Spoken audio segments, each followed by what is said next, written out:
Visit their website, www.proamsports.ca. Noodles, it's one of those mornings here in Edmonton, my man. We are buckling up for the rest of the day here. I mean, let's just start with it. Let's just get your thoughts on what ended up happening last night. Then we'll dive right into the details here. Well, it's a tale of two games. You start out like gangbusters, and it looks like 97's going to have a five-point night type of thing, and Dallas was going to have an off night. And to me, there was a couple things that, you have to have that killer instinct. So I remember at 2-0, I was working on the panel last night, and I said to them they needed that power play goal, because if you get to 3-0, the game just looks different. Like it just almost it could have been a dagger. And especially if everything's flying and the building's rocking, and then you get a power play goal, which your power play has been anemic recently. So you needed kind of everything to fall into place. They don't get the power play goal. They rest on their laurels in between the first and the second, and Dallas wakes up and they start like gangbusters. So for me, you're watching McDavid, you're watching Ekholm, everyone speak after the game, Nurse, and we could be a little bit better. Like, you're in the third round of the playoffs. And to me, you have to find a way to bear down on plays. And, those goals, yes, Dallas deserves a lot of credit. They pushed, but you gave up 3 goals in 3:33. And a lot of it is self-inflicted, not getting the puck out, not bearing down. At one point, like Robertson's first goal, there's 4 guys there. And, you don't close the lane. It's a one-timer in the back of the net. Second goal, you don't get it out. It's missed assignments. And they find a way, battling in front. All 5 guys are there, but nobody's on their ass. They don't knock anybody down. It's stick check, stick check, stick check. And that's it. You know what? All of a sudden, it's 2-0. I thought there would have been an opportunity to maybe call a timeout at that point.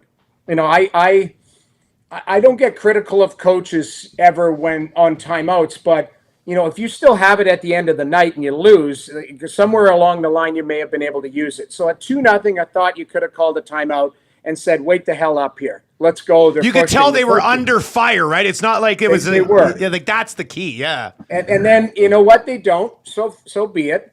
And then Darnell, soft play along the wall, doesn't get it out. Like, there's no urgency. It's casual. And to me, they were way too loose in their own zone. So that's what makes it 3-2 and 3:33.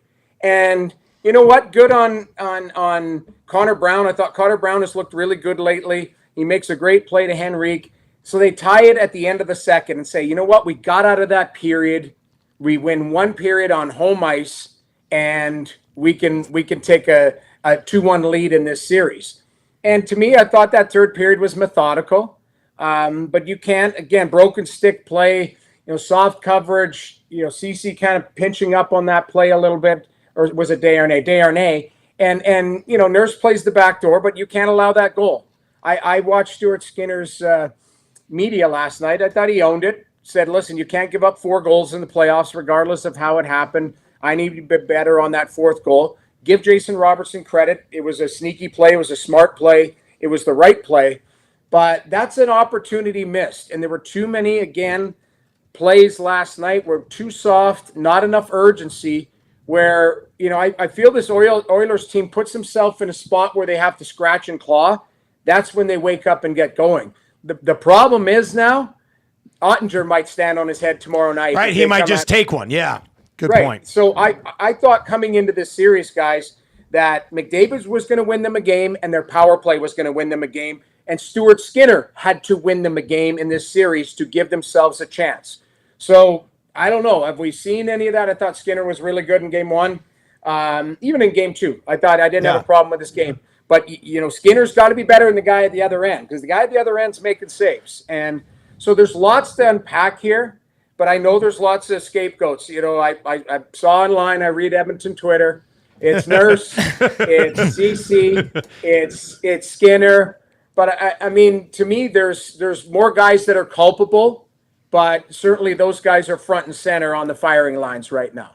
Well, Noodles, let's just two teams in this series, and both teams welcoming back a player last night, and Adam Henrique for the Oilers and Roope Hintz for the Stars. And just touch on Roope Hintz and how he's been able now last night to unlock Jason Robertson. We talked about that second.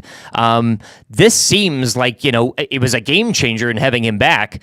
Are you chalking this up as a series changer as of right now? Or, just your thoughts on Roope Hintz coming back last night and what he gave the Stars to an already, depth lineup. Well, yes, he's a dangerous player. He's 7 goals scorer. He had 30 this year. He's, a really dynamic, fast skater, big and strong, distributes the puck, creates space for Robertson. There's no secret. Hintz comes back, all of a sudden that unlocks Robertson to get available for some shots. They've got chemistry. So, coming into this series, I felt Edmonton had to play some perfect hockey because Dallas plays a lot of perfect hockey. Yeah. They've got layers. If Miro Heiskanen played in Canada, there'd be statues built for this guy already. He's that good. He's that good. It's just in Dallas, it's like, yeah, that's another player. Ottinger's, you look at it, there's no weakness to this team. They're not very physical, but they don't give themselves any chance to really get hit. They move the puck, their D are mobile.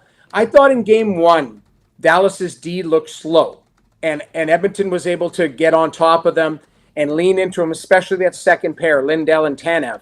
And then it flipped in game two. I thought Lindell and Tanev were excellent. Tanev's a guy, he's a warrior, he blocks shots. Lindell's a good skater, and he's big and strong. So the Oilers have to use their best asset, and that's speed and physicality and determination and team play. And I don't know how many times I heard, Connor after the game last night say, we weren't connected. Dallas tries to stretch the game out, and they stretched them out. Yeah. There was 3 or 4 times where they weren't paying attention, and all of a sudden the guy's behind them, or there's a play. And, that's where I come back to Stuart Skinner. He makes the save on Marchman. He makes the right pad save on Duchesne. Those could have been dagger goals too. But it's, I said this last night. It's not the saves you make, it's the goals you allow that people put under the magnifying glass, and that fourth goal can't go in. Let's follow up on the goaltending because, like last night, the nasty chat over on YouTube for our post-game show and the text line, a lot of people were just like, well, it's on Skinner, this is on Skinner, this is on Skinner. And I agree with everybody on the fourth goal. But I just can't hang that loss on Stuart Skinner. I thought... he made a couple of great saves in the second while they were already getting pumped. You are right about the timing of the goals for sure. That one sneaking through is an absolute backbreaker. But last night's loss is on a lot more than just Stuart Skinner, right? 100%. To me, it's a lazy narrative to just go, that's Stuart Skinner's fault. Yeah. Yes, he allowed the bad game-winning goal. So as a goaltender, you're either the hero or the GOAT.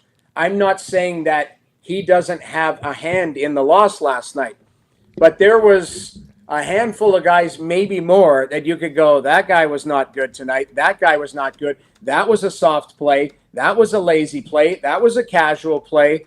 Again, we're in the, game 6 and 7 against Vancouver set a template for a lot of people going, that was urgency in their game. Yeah, they gave up nothing, right? Yes. Mature urgency where it was like, okay, we may not win 5-1, but we're not giving up a goal. We're blocking shots.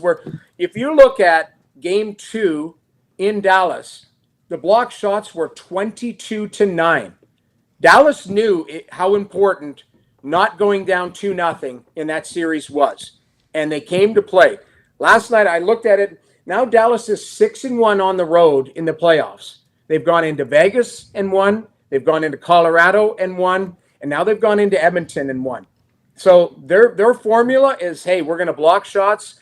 We're going to take what you guys give us, and what the Edmonton gave them last night was too much. So their skilled guys took over, and it was, listen, not that guys aren't trying, but I look at particularly 3D that have struggled recently, like Darnell Nurse and Cece, and I know Knobloch tried to switch up the pairings and stuff, but Dallas isn't an overly physical team. So your big guys have to move the puck efficiently and quickly. They can't be overwhelmed, and they can't wait for contact to make a play like Vancouver did. where you've got to turn and make a play and get your skilled forwards the puck. So I think that would be the one focus if I was the coaching staff today, is I'm showing them clips where, hey, Dallas is fast, but they're not going to run you through the board. So turn up and make a play and get moving, because that's the one thing I've noticed, that the D of Edmonton is getting exposed. The bigger guys who are a little bit maybe casual or slower on making plays are getting exposed. I want to get to this text because we were having the conversation about Skinner. It comes from SJ, not in the coot, and he says, Skinner, two things can be true. He made some excellent saves, but he let in some very bad goals. I mean, we described the fourth goal as that. What do you think of the other three, Noodles? I mean, the one was a Robertson rocket, and then the rebound in front that he stopped two of, and then they flipped over him, and then the Wyatt Johnston goal. So what do you think of those three? Okay, so Wyatt Johnston goal, zero chance. Darnell has a chance to get the puck out, and then he ends up in front just standing in the way, being 6'7" and falling on people. So the Robertson second goal, the rebound, I mean, it's a shot from the point with traffic, so you can't make a clean rebound save, like a rebound or punch it past traffic. You just got to make that save and then battle. I would argue, and that's the one that I said, there's 5 guys standing there and nobody ends up on their ass. You know what? Take a penalty, knock somebody over, get underneath the stick, but fight for that puck. Jason Robertson is probably the skinniest and lightest guy out of all of those guys who were standing in front of the net, and he wins the puck battle. So I'm not laying that on Skinner. And the first goal, if you go back and look at the play, there's 4 Oilers there, and Robertson jumps in the middle for a one-timer from, like, what is that, 18, 20 feet out, high glove. Now, Skinner's a bit deep on the play, but I wouldn't lay that at his speed. I would lay that at defensive zone coverage. RNH, I don't think gets the puck out. They've got an opportunity to do that. So, you know, if you look at it in a vacuum, maybe that first goal, Skinner could take a step out, realize that's a one-timer, but that's a quick play and kind of a casual play again by defensive zone coverage going, we've got numbers there, but nobody's doing anything. Yeah. So the only goal I really have a problem with is the fourth goal, and it's a dagger. So, yes, Skinner isn't absolved for any of that, but the other 3, there's 2 or 3 guys that would be culpable before it got to Skinner. You can text us anytime, 780-218-9999. Noodles, I'm sure you see it all the time in Toronto. Same thing here. After a loss, it's, does this guy come in? Does this guy go out? Do you move this guy around? Do you put him together? I mean, first and third periods weren't bad. It was the 15-minute stretch of the second when I don't care who was playing with who. They all sort of just stood around. So what type of adjustments do you make, if any, heading into Game 4? Well, I'm of the belief, and I think Chris Knobloch is too, is if after a rough game, you don't panic. You challenge the guys who didn't play well and say, we need you to play better. Like, I go to Darnell Nurse, and I know people point at his contract. He makes $9.25 million. Listen, he's whatever you think of it, it's not great for the production that he gives you. He's minus 12 in the playoffs, 0 points. I see it all, but he needs to play better. So does Cody Ceci. So does Vinny Desharnais. Those guys need to play better. You can't change 3 guys out. I would say I need more from you guys and be connected and work with your partners. And how about have some forward support where they're not only back, but they're actually doing something to help. So, you know, changing guys out. Would you like to see Ryan McLeod come back in? Yes. And maybe, you know, he gets challenged and has, you know, gets his game back in order. But who do you bring out? Because I think Adam Henrique, when he's healthy, he needs to play. He's a really smart player who's versatile. I'd like to see more from Foegele. Maybe Fogel's the guy that you take out and you put McLeod on the wing and you know, and add that speed dynamic into it as well. So, you know, there are guys that you can pluck, but it's not going to be a wholesale change and going, hey, it's Broberg and Stetcher and we're taking, you know, Nurse and Ceci out. I don't see that. What I would say is you're going over video today and saying, guys, I'll go back to where I was 5 minutes ago. Quicker puck movement, smarter plays, and more urgency in the defensive zone. And that's not just from those 3. It's from everybody involved. So I would challenge them and say you got to come back with them.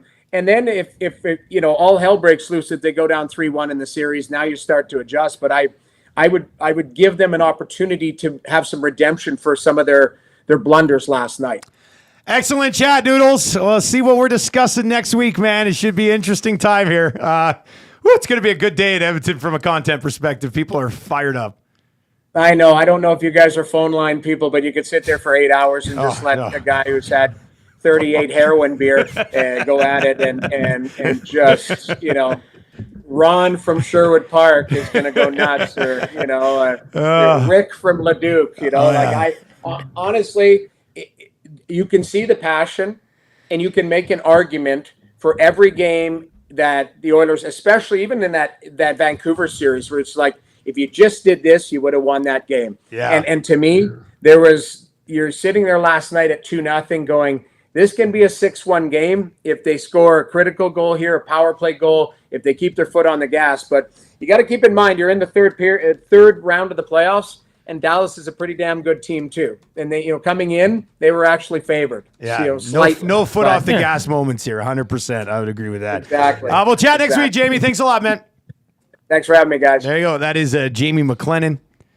Brought to you by Pro-Am Sports. Gear up for game day with Pro-Am. They got all the jerseys and everything as well. And they got the Vinny Winnie Skinny 8x10 and 11x18 autograph photos for you as well right now over at proamsports.ca.